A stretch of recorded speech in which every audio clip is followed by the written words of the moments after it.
आयुष्यात सगळ्यात long lasting नातं म्हणजे लग्न करून जोडलं जाणारं पती पत्नीचं नातं. मग ते कसं असायला पाहिजे बरं? मोकळं, गोड, प्रेमळ, निःसंकोच, मैत्रीपूर्ण असायला पाहिजे की नाही? मग ते तुम्हाला पाहिजे तसं आहे का?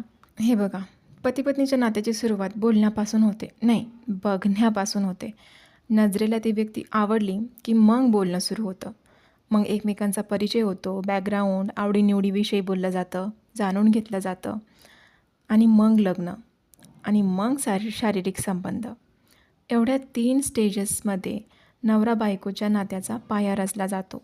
पण ही जी मधली स्टेज आहे बोलण्याची, ती लग्नानंतर बिघडते असं मला वाटतं. जशी लग्नापूर्वी होती तशी राहत नाही. एकमेकांविषयी सगळं माहिती झालेलं असतं. कधी भूक लागते, कधी तहान लागते, कधी काय लागतं सगळं माहिती असतं.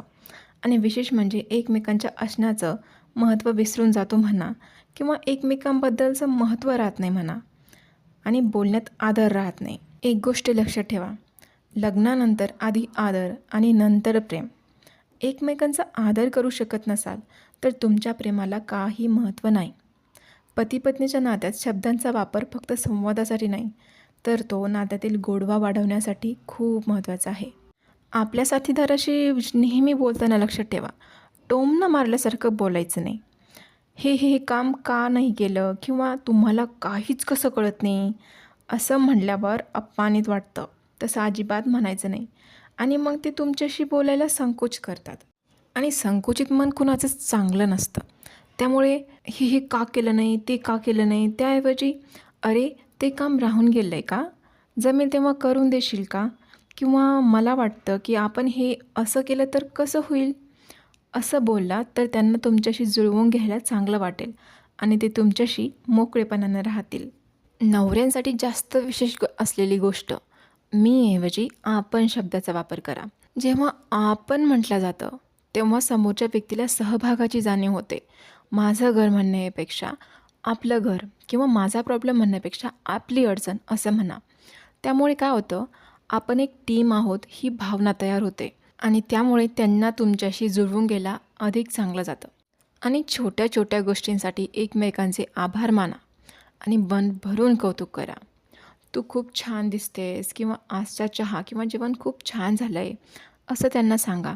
आता खरंच छान झालं आहे की नाही हे त्यांनाही कळत असतं, पण तारीफ खोटी खोटी जरी असली तरी सगळ्यांना छानच वाटतं.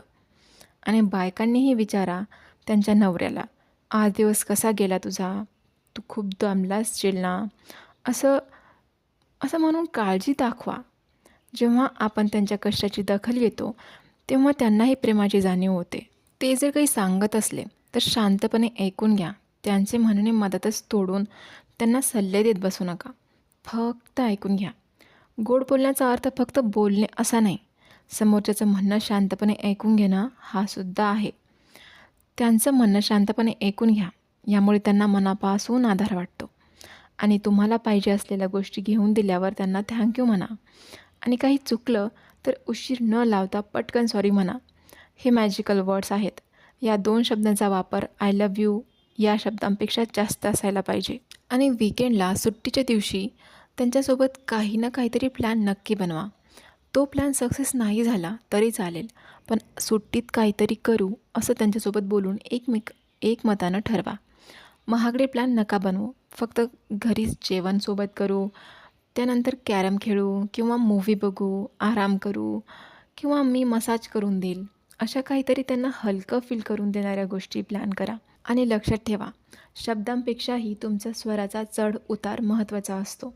शांत आणि मृदू आवाजात बोलल्याने साध्या गोष्टीही मनाला भिडतात. आपला जोडीदार कामावून थकून आलेला असतो, तेव्हा आल्या आल्या त्यांच्यासाठी पाण्याचा ग्लास घेऊन जाणं, डोक्याला मसाज करून देणं, त्यांच्यासाठी चहा बनवणं, या गोष्टी केल्यानं तुम्ही न सांगता समोरच्याला ते तुमच्यासाठी महत्त्वाचे आहेत हे जाणवतं आणि ही स्पेशल असल्याची फिलिंग त्यांना खुश ठेवते.